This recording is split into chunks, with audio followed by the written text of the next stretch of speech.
Department of Science and Technology, along with Science Media Center, ISA Pune, we conduct this workshop.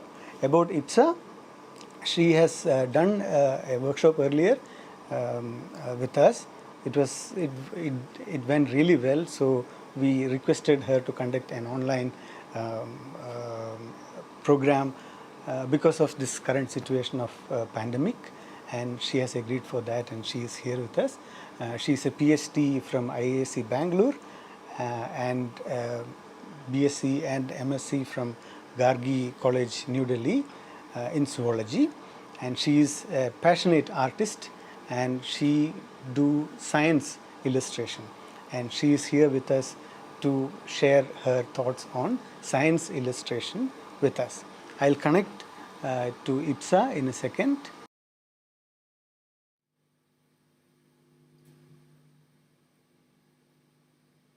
You will start, Ipsa. Great. Thanks, Vivek. Hello, everyone. Thanks for patiently waiting, and thanks for coming here and your interest in science illustration.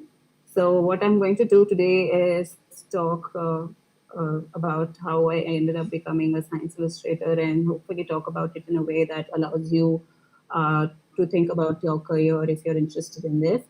The one big disclaimer that I'm going to put out there is that this is based on my own experience and things that I've learned from others. So by no means this an exhaustive account, and that's why I'm using the loose term rough guide.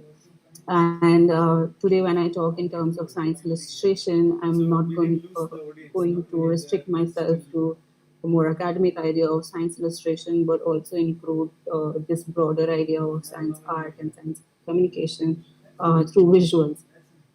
So the first thing that one thinks about while thinking about science illustration as a career is to identify your own interest in it.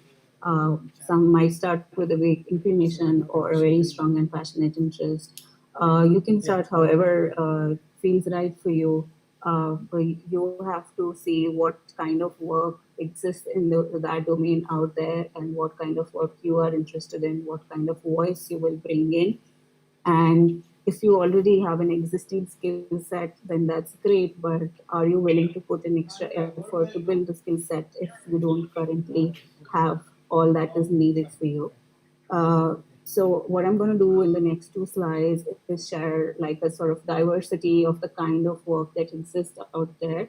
And I've sort of bucketed them into categories but by no means it's it's a carefully curated bucket. It's just the way I organize them in one head. So you can either think about natural history illustration. I have one here from Nirupa Rao. Or you can think about medical illustrations. So these are both most accurate depictions of reality based on observation. You can think about more representational drawings like the one from David Goodsell here. He's a very popular one of the most popular scientific illustrators out there in terms of cell and molecular biology. You can think about comics like the one I have here is from Rohan Chakravarti. You can think about infographic and data visualizations, which are about organizing data and information in a more succinct manner. Or you can think about schematics, which put things in relationship with each other.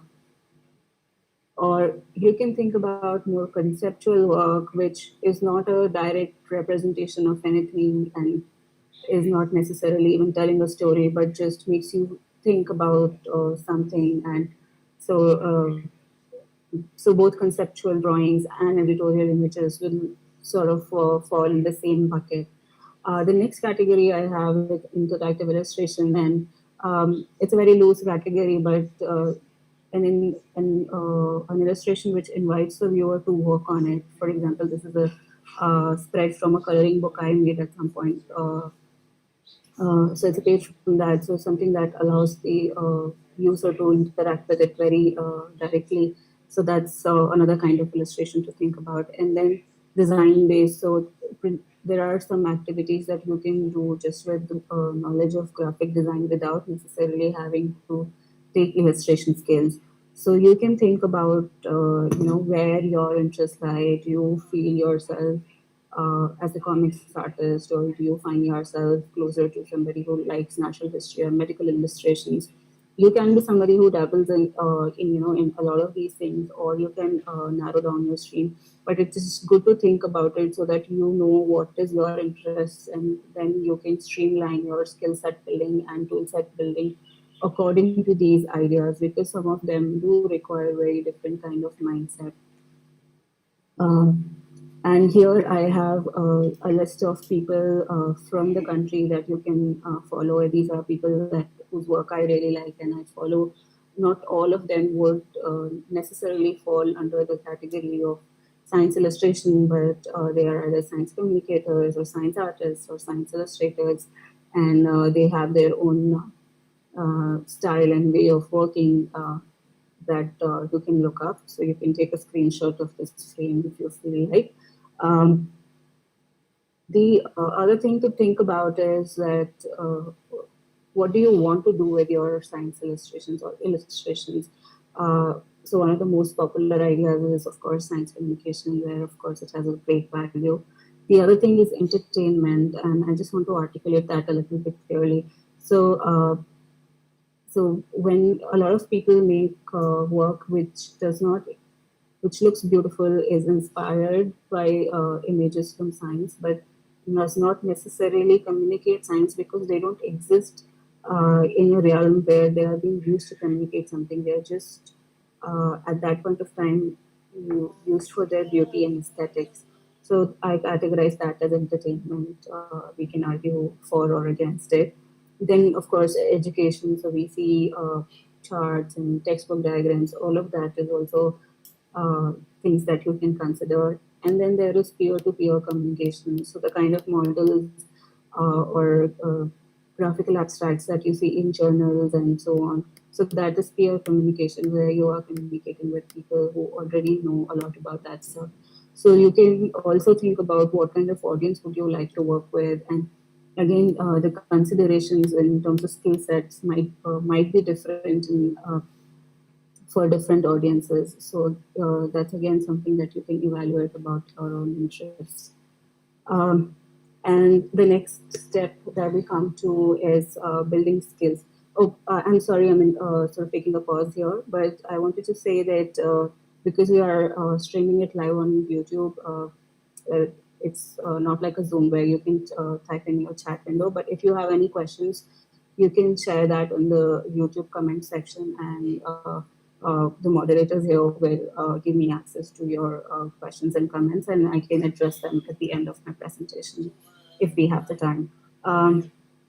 And the next thing is to build a skill set. And because I get approached by a lot of upcoming science illustrators and science communicators, I often get asked questions about how important it is to draw, or how important is it to know digital tools.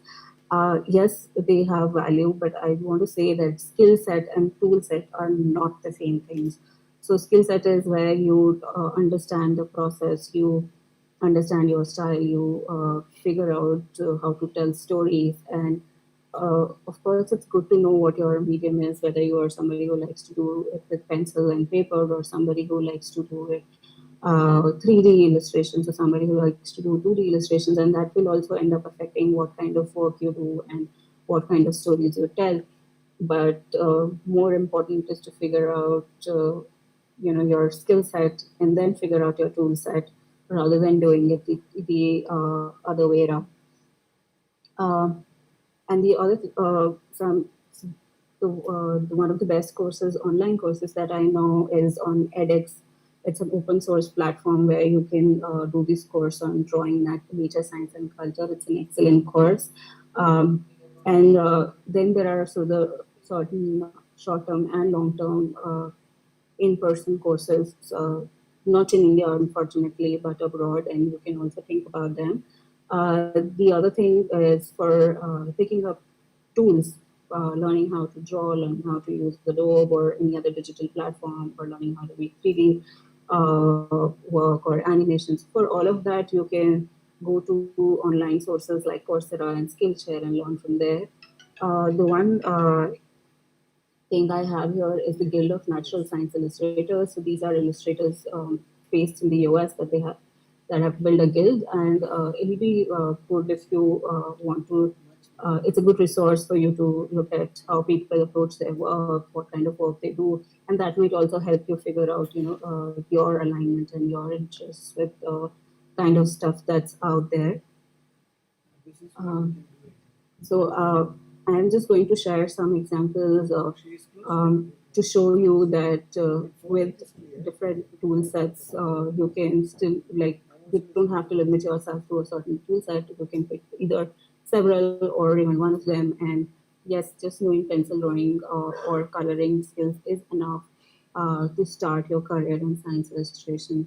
So even today, I do a lot of work with my pen and paper skills rather than my illustration, Adobe Illustrator or Photoshop skills. So you can do both or you can do either, but knowing pencil is also enough. So here on top you have examples of hand-drawn illustrations, and then bottom you have examples from vector-based drawings as well as digital drawings. And on the right hand side there is a list of programs that you can try to pick up if you're interested. It's Photoshop, Adobe Illustrator, Procreate, and InDesign. So these are all paid softwares, but there are also softwares like GIMP and Inkscape, which are open source and free to use. So if investment is a concern, then you can certainly consider them. And you can do a lot of functions on those platforms as well without having to invest in an Adobe package. The next thing is animations and 3D work. So if you want to learn animation, you can think about Adobe, or if you want like to do 3D animations, then you can do look up stuff like Maya and Blender. This work here, which is done in Blender, is by Rafiq, who also works at Science Media Center and is sort of a pro in 3D illustrations. He's also somebody that you can look up to and follow the work of.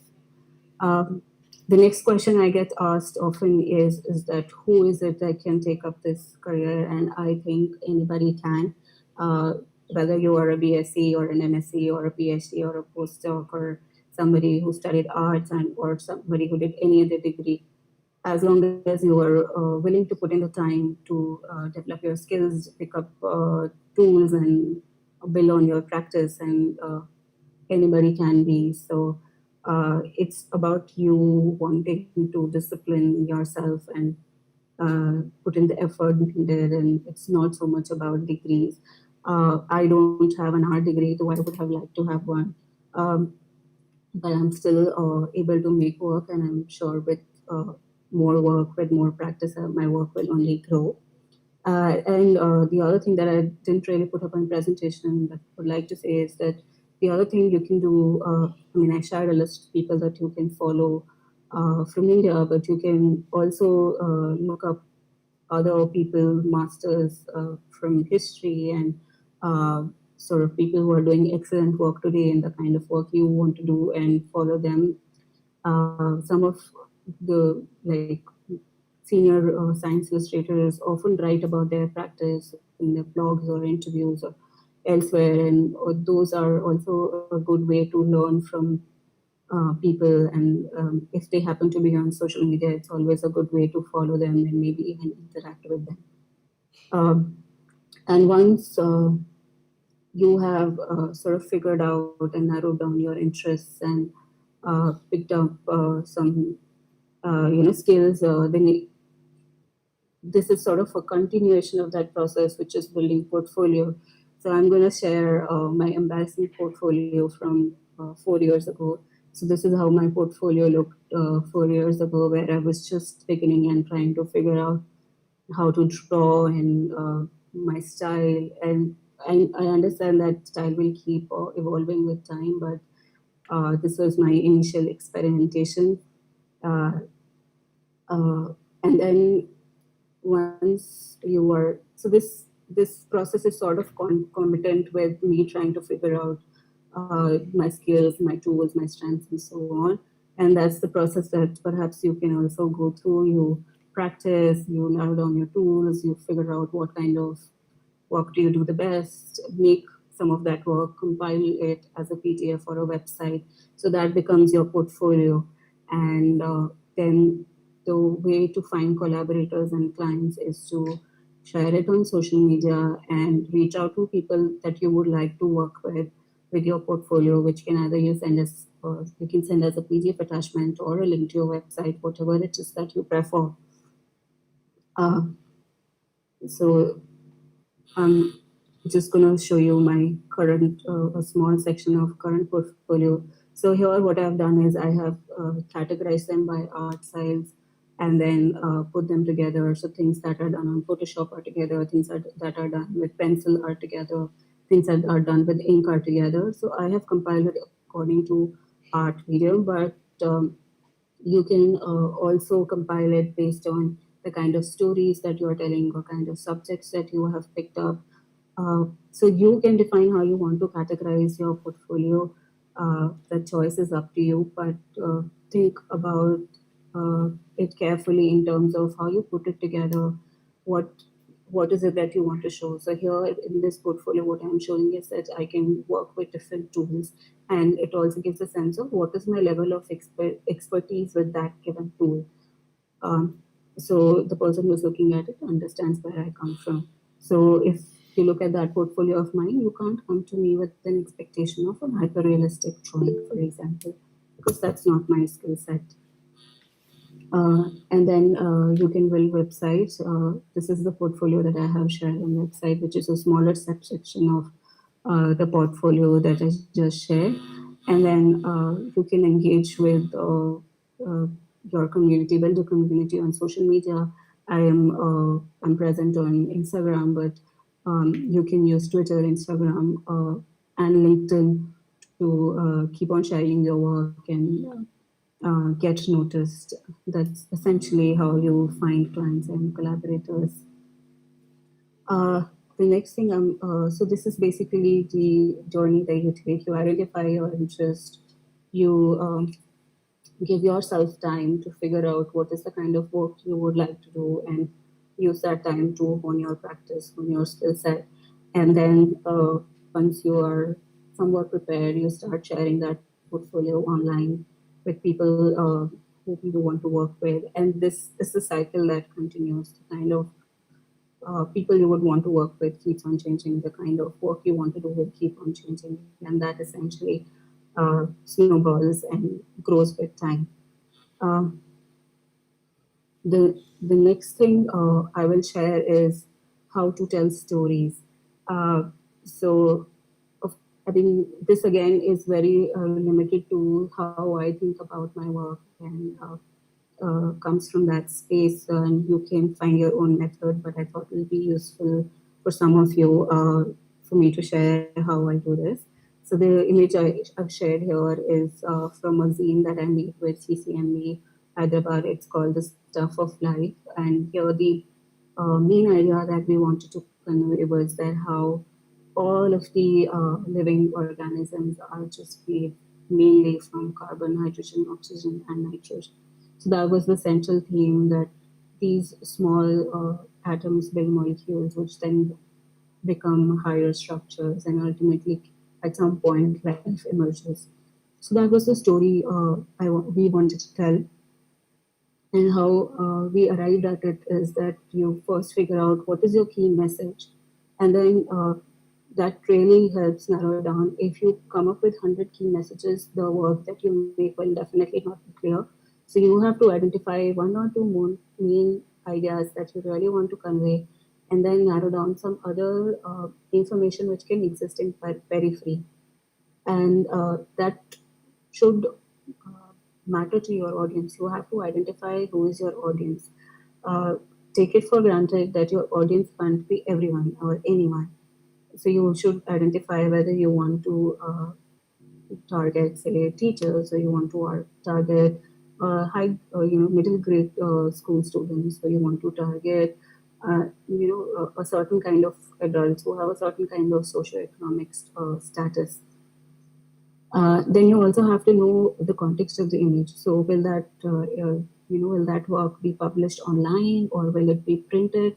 Because that changes how you approach your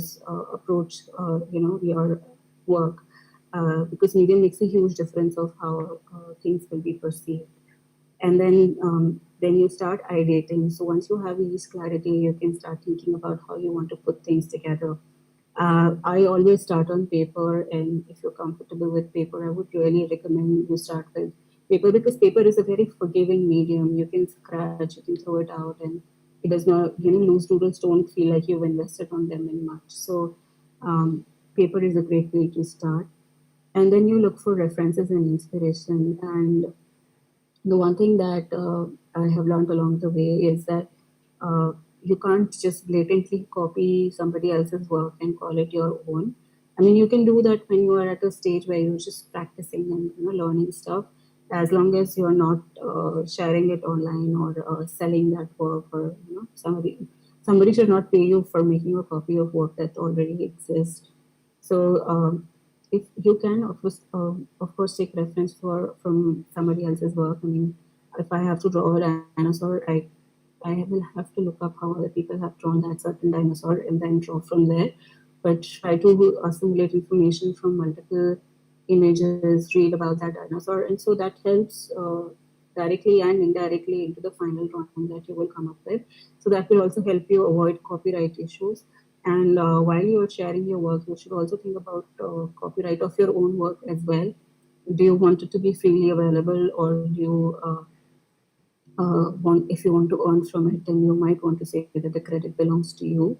Um, so that though that's for later, but once you have figured out your references and your inspiration, uh, you go ahead and bring your idea to life. You execute that idea, and once you're happy, so this stage of ideation to execution can go through again multiple rounds depending on how much work you are willing to put on it.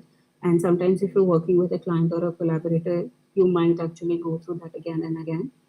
And then you share your work. So if it's a client or a collaborator's work, then of course you share with them, and they have their own medium of distributing. Maybe they want to put it on their website, or maybe they want to publish something and then share it during their open day or something like that. The other thing that you have to know again, because your audience can't be everyone, you can't even share it with everyone. If you're sharing on social media, not everyone is going to see it. People who follow you are going to see it. So think of that as well. So there are limitations to any kind of sharing you do, whether it's in the print media or in the digital media. And the next big yarn that I have to give is that if you are making work for a client or collaborator, please charge them. Don't do pro bono work. That is a disservice to the whole science illustration community that is trying to, earn their bread with that work. And charge them a fair payment. Don't do it for 500 rupees or 20 rupees or something like that. So charge a proper payment. You decide how much time and your work is worth. Give your work worth, because you giving your work worth allows your audience to value your work and those of your peers. Nobody respects free work, and it will only lead to exploitation. Because once you start charging, they are going to find the next person who does it for free. They will not stay with you. So be professional in the way you work with clients. So that's really all that I had to say. And if you want to get in touch, you can find me on social media. I'm on Instagram and Twitter. My website is called ipsawonders.com. And now I'll be happy to take questions if you have any. Hi, So I'm going to stop sharing Ipsa, the questions are shared in the chat. and be here. Yeah.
So Hershey, I shared some of the courses that you can do online. So that's one way to go. Internships, I am not directly aware of any opportunities in India, but you can always write to communication houses and media centers and people who build content for education in the country, which actually is a booming industry in India right now. So those are the people who would need some science illustration skills, and you can just write to them with your existing portfolio if they're interested in hiring you as a or taking you in as an intern. Uh, Linda asked something about scientific accuracy. Uh, in some details, yes, scientific accuracy is needed, but when it comes to SciComm, science communication, you can take some freedom with the level of details and accuracy. So it really depends on what is the purpose of that image. If you are doing something that needs details and accuracy, then you should make that a part of your work. But I don't think every work needs to have that precision. And yes, one has to compromise on details, not just for aesthetics, but also often for clarity. So clarity is more important than aesthetics or true representation of reality in some sense, because the idea is to convey something in this case. And so, yeah, that is clear. Okay. Dhaval asked about exploring scientific illustration work, which is already published. I shared the GNSI, the Guild of Natural Science Illustration, is a good resource. So you can look at that. Um,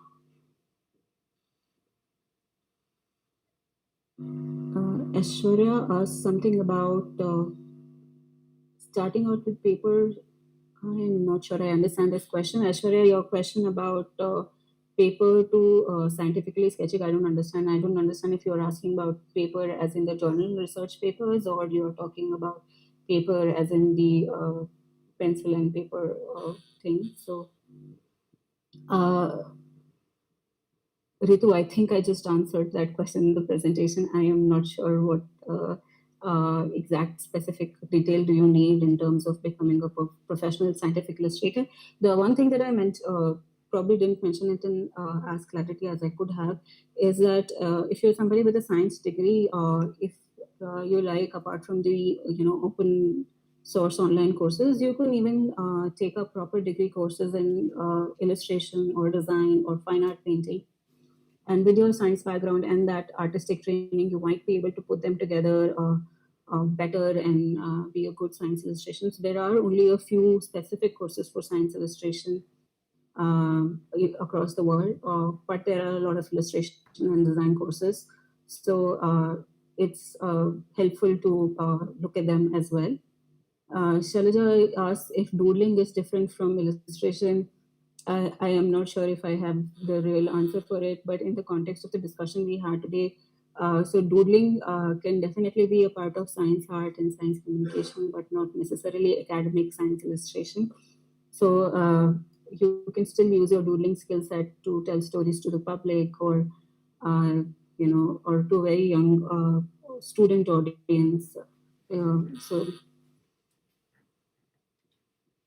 Ankit asked something about creativity and accuracy. Ankit, I think if you look at my work or a lot of other people's work that I just shared today, you will realize that there is enough space for creativity despite having the need for accuracy. So when we think about accuracy, somehow we have this notion of ideal accuracy where we think about accuracy from every which aspect, which may not necessarily be the need with respect to the story you are telling.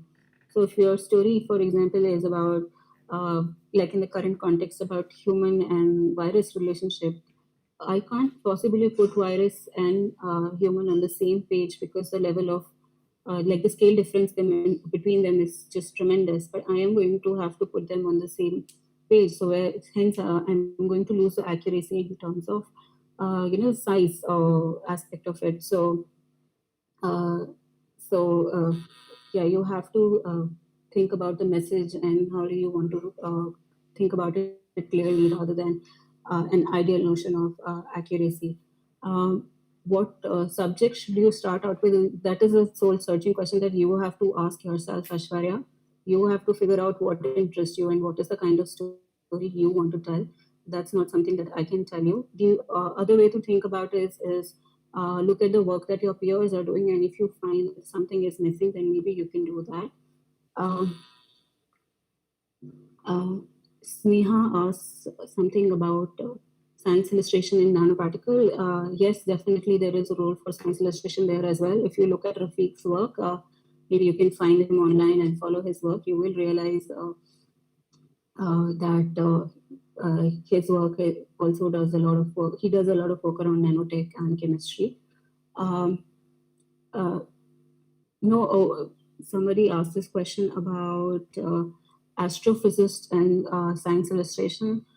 So yes, I mean, of course, I'm a biologist, so that's where my bias is reflecting in the way I shared my examples. But yes, an astrophysicist can also think about illustrations. But if you are thinking about illustrations in your own field, I would recommend that you think about what kind of illustrations do astrophysicists need to think about their work and start from there. Uh, in the very limited understanding I have for work that's around illustrations and astrophysics, you either depend on actual, deep space photography or what to say, technical schematics and stuff like that. So you can see what is it that you would like to try, and if there is a need for it.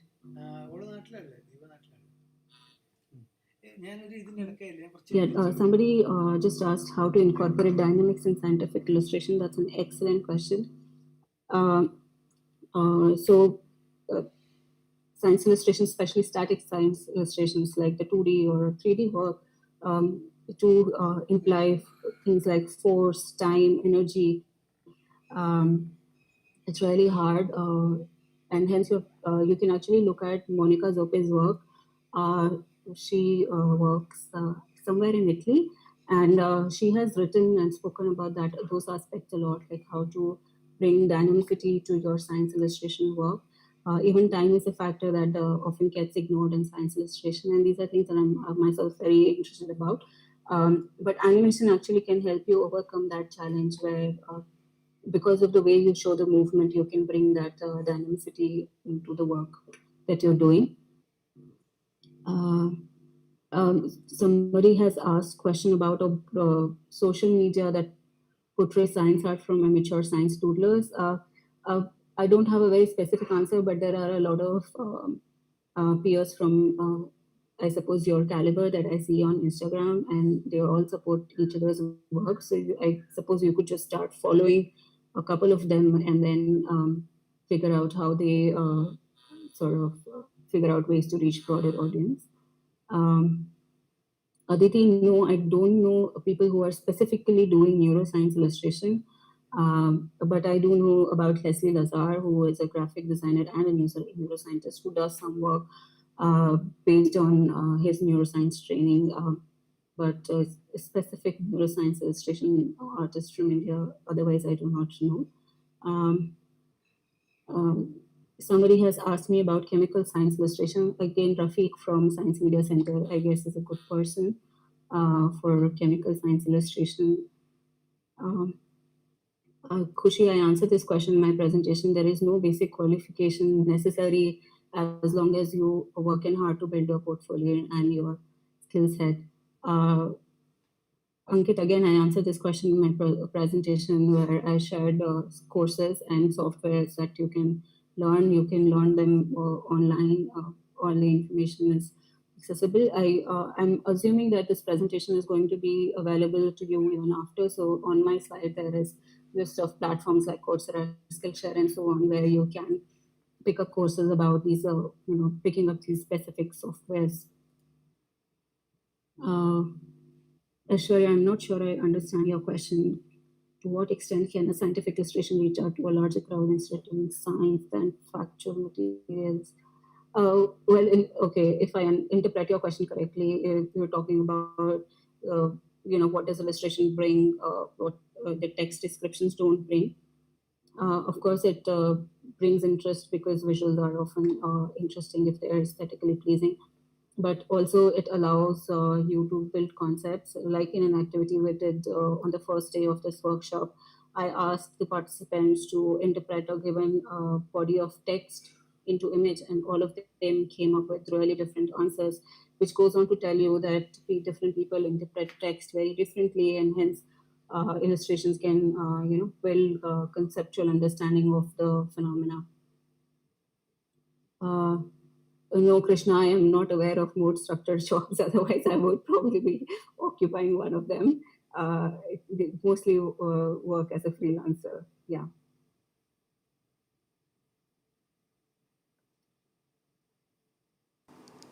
Yeah, we have got very many questions, and we have got. I'll just reduce the echo now. Vivek, if you're trying to say something, I can't actually hear you. One second. Do you want to continue, or should we? I'll take a couple of more questions and then Yes, we can please, yes. stop. Yeah.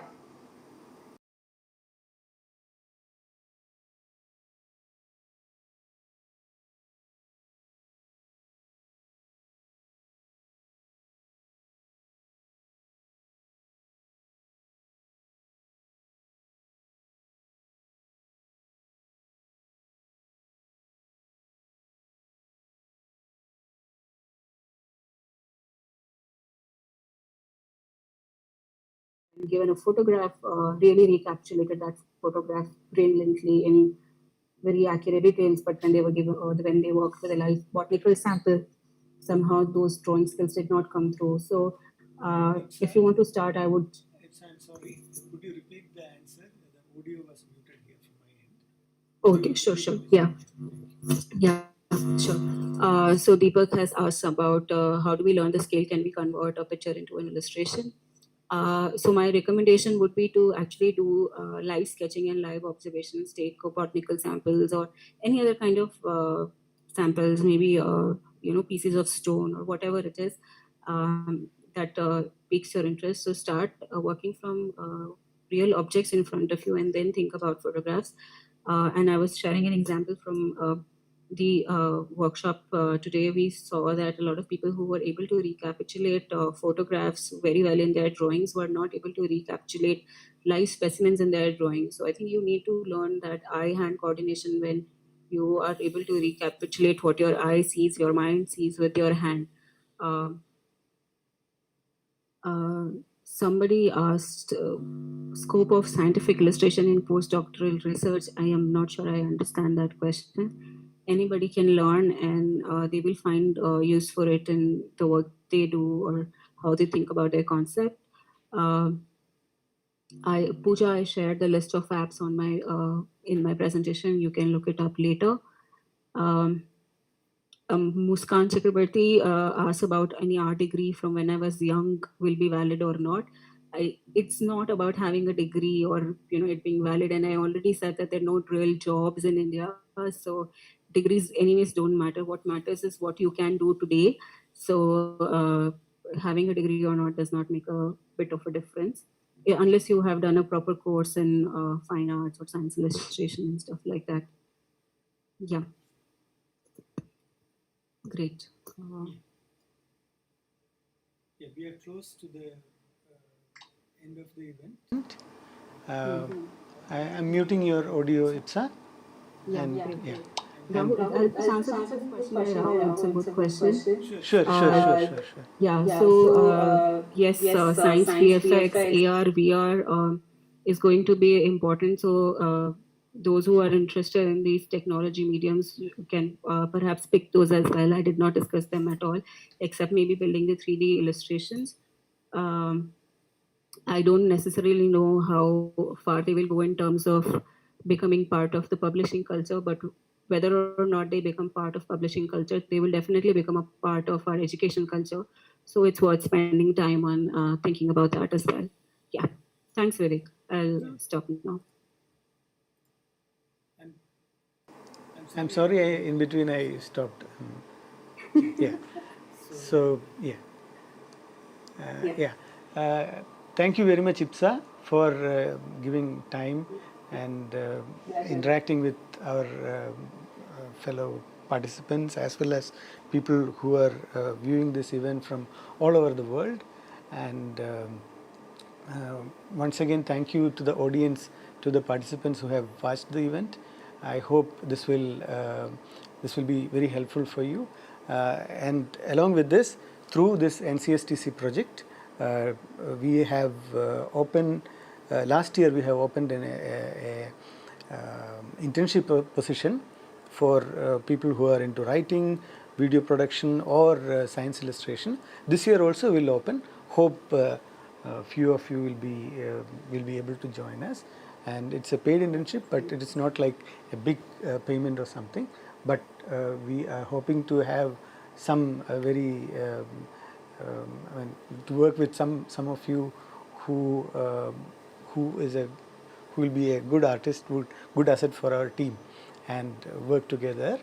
And thank you so much, Ipsa, as well as the audience. And just before that, I want to thank Anurag Shukla, Rafiq, and Suchiprada, who is behind the screen, and also with Imavan, who set the camera and everything here. So thank you all, and wish you all the very best. Thank you very much.